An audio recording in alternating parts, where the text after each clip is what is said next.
Assalamu alaikum, everybody. Bismillah, alhamdulillah, salatu wassalamu ala rasulillah wa ala alihi wa sahbihi ajma'een. We begin in the name of Allah. All praise and glory be to Allah, and may His finest peace and blessings be upon His messenger Muhammad sallallahu alayhi wa sallam, and his family and his companions and all those who tread his path. May Allah Azza wa Jalla grant us and you a life upon His path. Say Ameen. And a death while adherent to His guidance, and a reunion around Him, and a drink from His blessed hand on the day of judgment, the day of thirst. Allahumma Ameen. And an opportunity to see the face of His Lord and ours. Allahumma Ameen. So I was asked to speak about discussions with an atheist. And while the majority of this session is preparatory knowledge for the exercises outside, for the da'wah that you will be partaking in, inshallah, in Inner Harbor, Baltimore, I wish to actually step back. There will still, inshallah, be some value here towards that. But actually speak a little bit about speaking one-on-one with someone that may be having atheistic inclinations, the spectrum entirely, in your personal lives. For the past 20 years, and I'm not an anomaly, I've sort of been quite involved with people that come to me wondering how to speak this to this relative or this colleague that has become an atheist or is considering atheism or otherwise. And of course, da'wah is a duty, and there's no reason why we should pick and choose between da'wah to Muslims or non-Muslims. But if there ever was, a lack of resources, time or otherwise, al-hifdhu ala al-mawjood muqaddam ala talab al-mafqood, that, protecting those that are within the fold take priority over seeking and delivering the message to those outside the fold. Again, we create false dichotomies all the time and do either or, and I don't see any justification for that. But just for the sake of catering to this need, what happens when someone that is Muslim comes to you and they're sort of flirting with atheism? Well, first and foremost, let me say upfront, that can be any one of us, and so we need to sort of preempt these things. Prevention is better than a cure, always has. I've dealt with countless cases, and I would like to think of myself as somewhat more trained than the average layman on this subject, but still, what does 20 years do? Ask anyone in my space. Our retention levels, the people you're actually able to walk away from that very dark cliff, right, are actually very few, because once they're actually at that point, it's very hard, at least at that moment, to walk them back. For reasons we will cover. But in general, prevention is better than a cure. That prevention is through solidifying faith. Faith is solidified through association. You want to make sure they want to associate with you and with your community and with your deen. The socio-emotional element is huge. It's a huge part and the most common reason why people subscribe to faiths, whatever they may be. Association. The other one is persuasion. Muslims need to immunize themselves and their fellow Muslims by never thinking it's a given that we have already very good reasons to be persuaded of the truth of Islam, that it's not blind faith. When the prevailing paradigms, the widespread sentiment is all religions are man-made, all religions are blind faith, we don't live in some insulated, ghettoized community. We're a part of this world. It's in the ether. And so we need the intellectual component and the spiritual component, if you're a naturalist and not just an evidentialist, but persuasion. And then third is experience. That's the third channel of faith and solidifying faith. And we cannot do that for people, but we have to set up the mechanisms for people to experience faith on their own, to try to encourage them along, talk to them by day and pray for them by night. Prevention is better than a cure. That was point number one. Point number two, hijab, forgive me. We'll talk about it in the parking lot, all right? Don't debate with them. No, hear me out. Of course, there's a utility to debate. But so many times, we have these huge fumbles that didn't have to go south as far as they did or as fast as they did, because we're making certain assumptions and we dive into the debate with these presuppositions about how things are going to get better. So for instance, as I told you, association is the number one reason for people to get solidified in faith. It's also the number one reason for people to have fallouts, right? Many people may not even realize it about themselves. It's actually unconscious. But the emotionality is playing a far greater role than the rationality, even if they don't notice. So just take it easy and don't take the deep dive. Don't jump into the rabbit hole and don't just talk to them, and because that may not be the issue to begin with. There could just be a shubha, just some confusion needs clarification, or there could be underlying emotional issues, and there's so many of them that cause them, to want to leave. And that takes a completely different remedy, right? But in essence, always keep that in mind. Is this person, struggling with, wanting to be right? They really want like an intellectually stimulating and satisfying answer for Islam, or are they struggling for wanting to be liked, right? They feel like a misfit in society or in the community or an inferiority complex of sorts or otherwise. That's actually the most common reason. The data does suggest this. So keep that in mind. Don't just jump in. Don't just, interlock with them. Check for the root cause. That's very important. And then, if it is an intellectual discussion, we're going to have a dialogue here. That dialogue needs to be had by the right people. So once again, don't just debate with them. Because unless you're trained, unless you're a specialist, these people can walk out of the conversation nodding their head or lifting their nose in the sky, say, see, told you there's no answer, right? So you can actually be a bad lawyer for a very good case and wind up confirming their biases for them against God and Islam. And so don't underestimate this. Be very careful about just jumping in. Also because, as debates continue, people get more and more defensive. It is just natural. Like the ego lurks, and the word is operative, lurks, hides in all of these discussions. Really think about it. When was the last time, the stakes on the debate went high, online or in person, and then from that point, people say, you know what? You're right, I'm wrong, I step down from my position and I adopt your position, you have superior intelligence. Have you ever seen that in social media comment section before? Because I haven't, right? It doesn't work like this.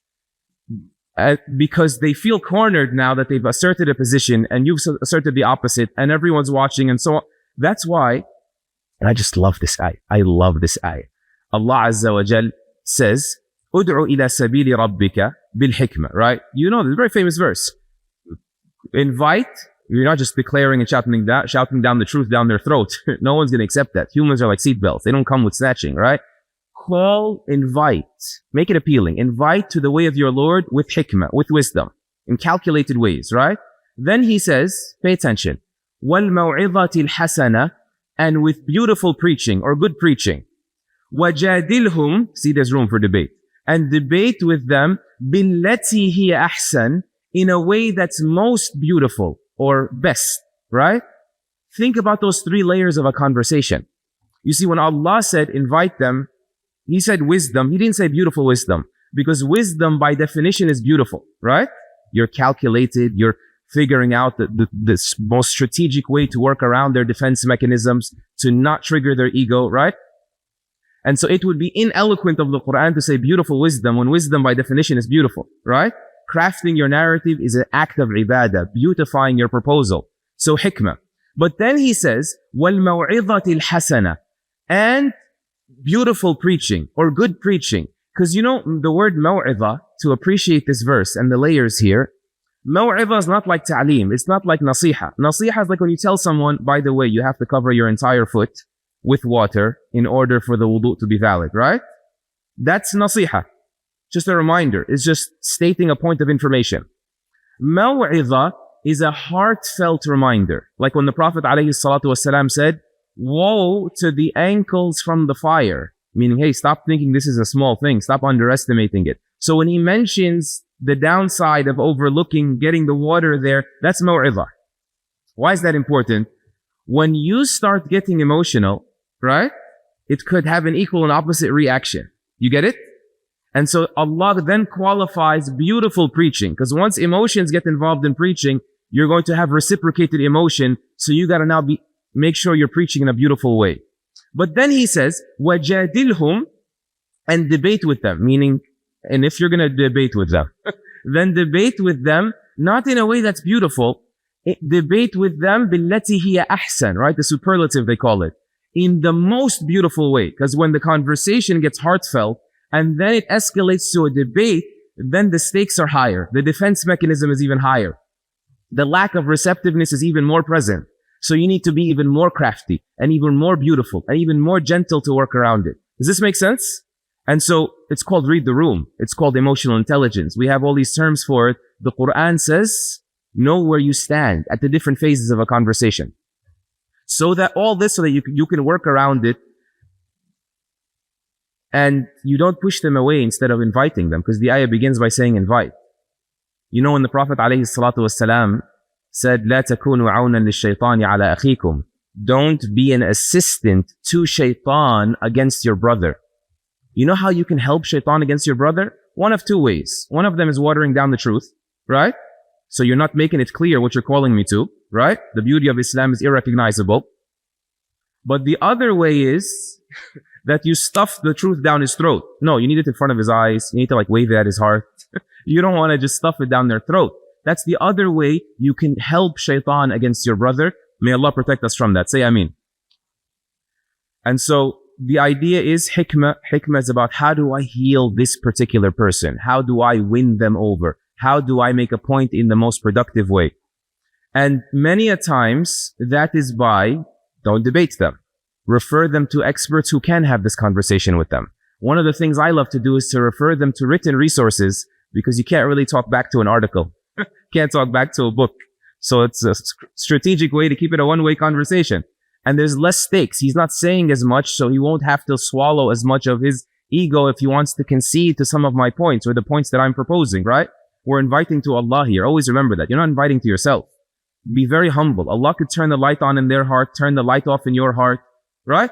Stay close to Allah. Stay humble. Ask Him to open this person's heart, make you an instrument of guidance, keep you guided, all of that. So, and just focus on moistening their hearts. You know, I'll tell you, some of even like the staunch opposition to the Prophet ﷺ, they were very stuck in like being forced to listen to him. You guys know the famous hadith of Utbah ibn Rabi'ah. Utbah ibn Rabi'ah never became Muslim, by the way. Utbah ibn Rabi'ah was one of his staunchest enemies, ﷺ. He was the one that came to him and said, Muhammad, listen, man. And like, let me adapt the translation. His words, if you read them between the lines, he's basically telling the Prophet Muhammad sallallahu alaihi wasallam, cut the nonsense, cut the crap, right? Like he's telling him, I'm calling you to God, not me. I'm not asking you for wealth and so on. Imagine all these ayats. Then the Prophet alaihi salatu wasallam is approached by Utbah, and Utbah's like, listen, what do you want? You want money? You do want money. We're just not offering enough money. Is that what it is? You want money? We'll gather money for you. You want women? Give you all the women. Are you sick? We'll we'll go broke. We'll get you a doctor. If you're bananas, if you're nuts, we'll help you. So he's totally, insulting the Prophet ﷺ. And this could be in front of like a huge crowd. And what does the Prophet ﷺ do? He just listens. He listens. He indulges him. And then after he finishes, he says to him, أَنْتَهَيْتَ يَا أَبَا الْوَلِيدِ, are you done yet, O Abu al-Walid? You know Abu al-Walid, the father of al-Walid? When the Arabs want to respect someone, they call him father of so-and-so. Right? He said, he waits, and then he asks him, are you finished? And he calls him by an honorific, father of al-Walid. And so the guy's forced to say, yeah, I guess I'm done. Like essentially, obviously this is a 2022 translation, right? But he says, yeah, قَالَ فَاسْمَعْ إِذًا. Now hear me out. And he totally disregards all of the personal stuff. And he begins to recite to him Surah Fussilat. And about a page and a half into Surah Fussilat, Abu al-Walid still hasn't cut him off, right? And not just now is the world hearing Quran, and not just now has he won the moral battle, sallallahu alayhi wasallam, and won the negotiation, if you will, the intellectual negotiation. Utbah ibn Rabi'ah has no choice but to get up and grab the Prophet's mouth and say, please stop. Fearing, he felt it himself. This is an admittal of defeat. When you're reciting verses of the punishment of the previous nations for their rebellion, and your guy who's saying you're talking nonsense has to tell you, please stop. And he literally holds the Prophet's mouth, stop. This is an art, right? May Allah Azza wa Jal make us artists of da'wah. Say Ameen. And so, moistening their hearts through your manners the incident of Rabi'a is a big part of this. Also, moistening their hearts, trying to revive their spirituality. Like some person may think if a person is not Muslim or doesn't believe in God, there's no point in me trying to like tenderize their heart in a spiritual way because they don't believe a spirit exists. But that doesn't matter. You know that a spirit exists. And Allah revealed to you a little secret called a fitrah. There's a fitrah. They have a fitrah. You invoke their fitrah. You know, when the man came to the Prophet ﷺ and he said to him, I find hardness in my heart. What do? He said, Zur al-maqbara wamsah ala ra's al-yatim. Visit the graveyard and caress the head of the orphan. Go see the dead. Go see the vulnerable. Go see how unpredictable life is. You think this will not revive questions and make inquisitive and less defensive? It will not sober up so many people that just don't want to think about God right now. This awakens their spirit. See, the real issue nowadays, by the way, like why is atheism out and about? Why is it abound? It's because of science, right? I actually would say yes, just to meet my interlocutor if I'm debating or whatever. I'd say, yeah, I agree. Science does, cause atheism. The advancement in science in our age caused the advancement of atheism. It's pretty clear. Science caused atheism. But it's not like science has disproven God. That's just ridiculous, right? Like what? How does physics tell me about the metaphysical, the unseen world, when we're observing what we can see? You need to remove that discussion from the physics department altogether. No, that's not the issue. The scientific instruments of our age have created so much luxury that people naturally are going to become heedless of God. They're going to develop the God complex. That's natural. The Quran told us that. إِنَّ الْإِنسَانَ لَا يَطْغَى أَنْ رَآهُ اسْتَغْنَى. The human being always crosses his limits when he feels like he has no more needs anymore. So that the independence and the comfort and the luxury and the apparatuses of pleasure created by scientific and technological advancement, that's what created atheism in such large hordes now. And so that much we can agree with. We are a people that are spoiled more than any other generation, and so we're more rebellious, more godless than any other generation. You know the famous scientist Anthony Flew, who wrote Why the World's Most Notorious Atheist Now Believes in God, or something like this. That was the title of his book. He said, it took me 50 years to realize that when I was 18 and I disbelieved in God, I had no grounds for it whatsoever. I was just being silly. There's actually no philosophical grounds for saying the problem of evil, which is why he left, equals no God. Because God can know of the evil and be merciful and be all-powerful and still let it happen because he's the most wise, right? And he's the most just, subhanahu wa ta'ala, right? And he knows the hereafter will make him not only just, but he will even be gracious, not just. So it took me 50 years to just snap out of my childish approach to God. It was just heedlessness. It was just the arrogance that came with our intellectuality. And so you need to know that even if someone doesn't recognize that, they need gentle, humbling process. You know, one of our researchers at Yaqeen, Dr. Hassan Alwani, is a great murabbi as well. He says, and I gave this example actually in this room yesterday. I said, if I were to slap this podium, assuming it's wood, right, and pull an apple out of it, you'd be blown away. You'd say, this is miraculous, this is supernatural.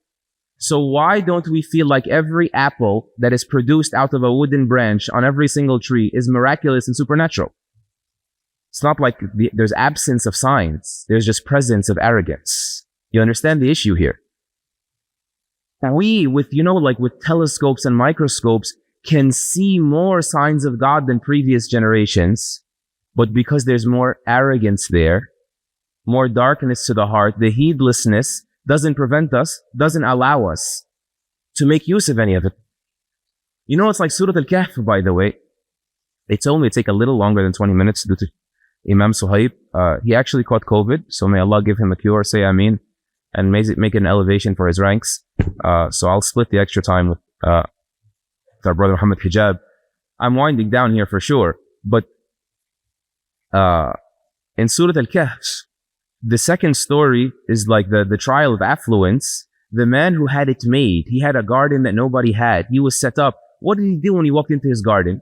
He doubted God, right? He had it made and said, مَا أَظُنُّ أَن تَبِيدَ هَذِهِ أَبَدًا. I don't think this will ever perish. This is here for good, right? وَمَا أَظُنُّ السَّاعَةَ قَائِمًا. And there's probably no hereafter anyway. وَلَئِن رُدِدْتُ إِلَى رَبِّي لَأَجِدَنَّ خَيْرًا مِنْهَا مُنْقَلَبًا. And if I happen to get like pulled back to God, I'm going to find some better stuff there anyway. He gave me that. If he exists and he gave me, that means he loves me. The delusion that comes with material gains.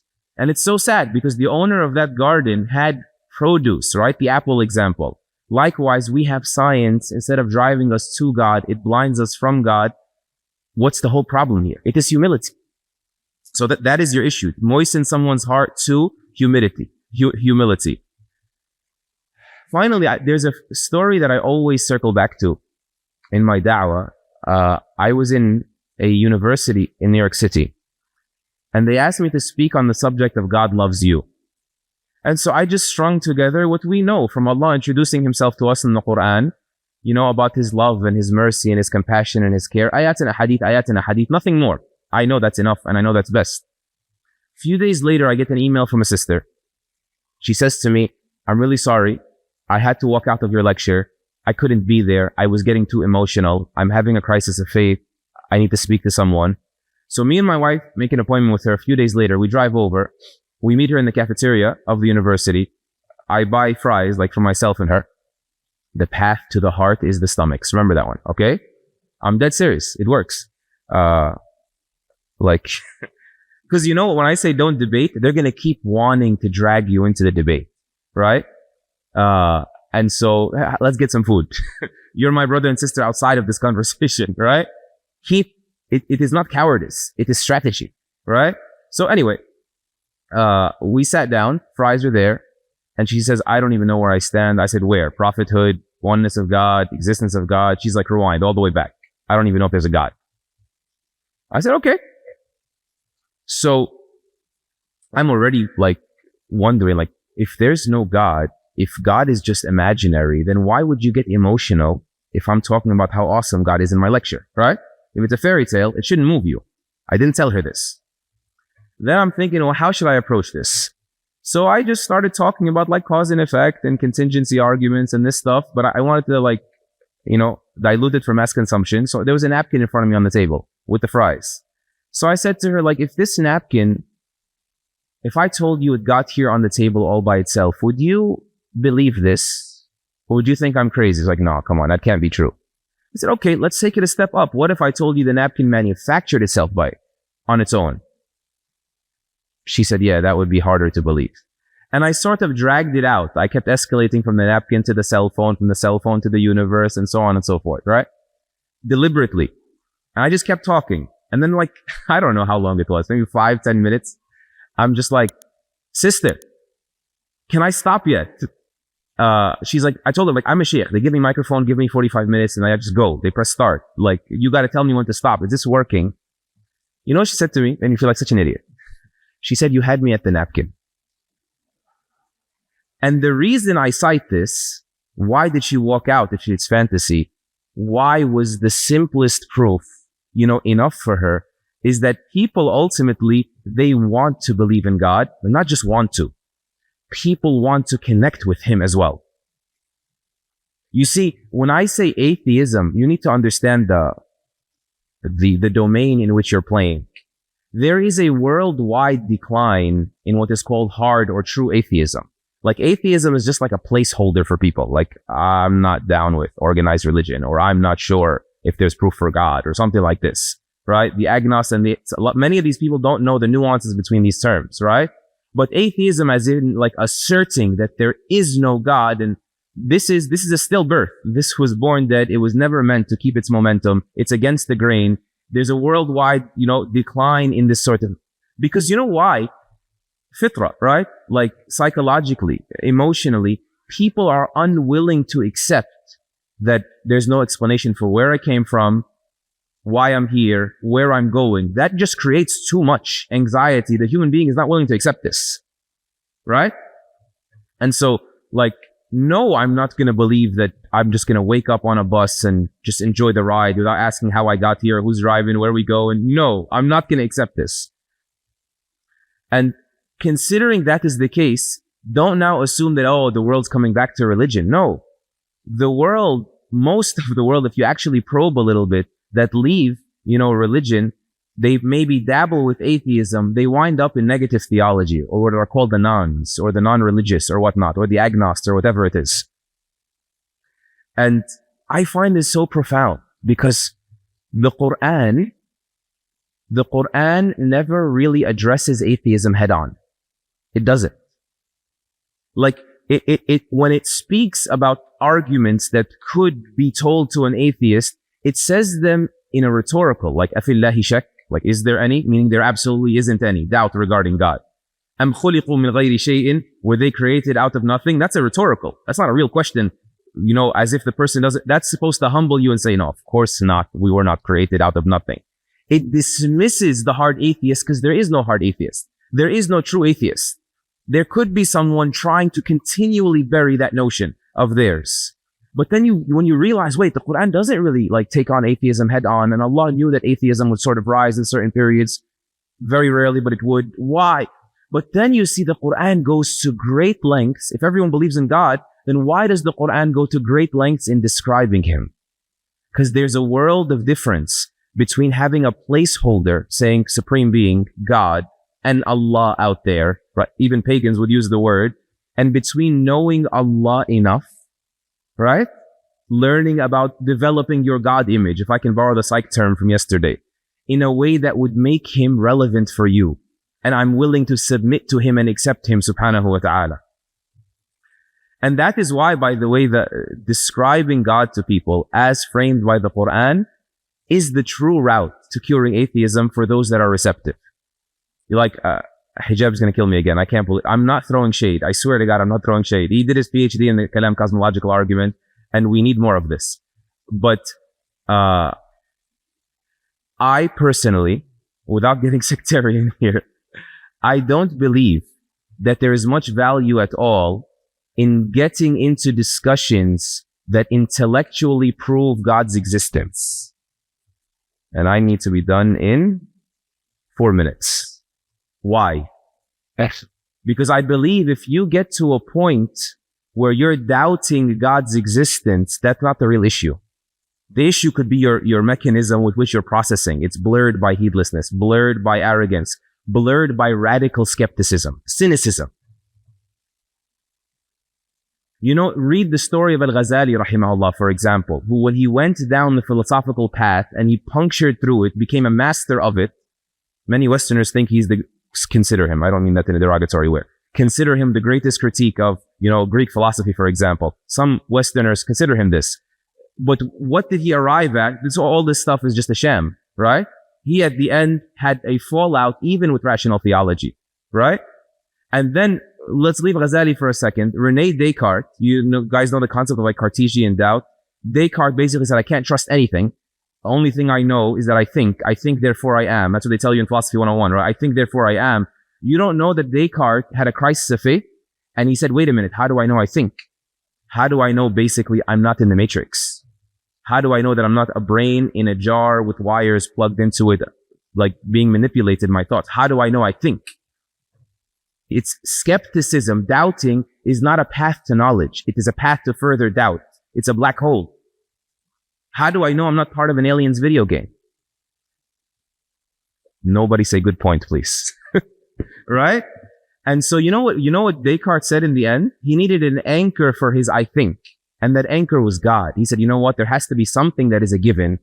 There must be a God, he said, and God must not be a deceiver, or else there's no point in even trying to think things through. And so removing God from skepticism, removing God from the intellectual discussion is the way to do things. When you do your da'wah with someone, I'm going to say it again, invoke their fitrah that is there. Invoke the ayat of Allah, the verses I gave you an example of, and the universe, right, we spoke about. And then also, you want to rattle their confidence in their intellectuality with a little bit of logic, a little bit of reasoning, whether it's like inductive reasoning, the empirical, the science, or deductive reasoning. Sure, fine. But let it start with the fitrah. Let it start with the ayat of Allah, the observed and the recited. And let it be this also, and the bridge for all of those proofs to get into their heart after Allah's permission is what? Your manners. Keep the relationship salient. Your manners are the bridge over which your proofs march into people's hearts and over the walls of their defense mechanisms.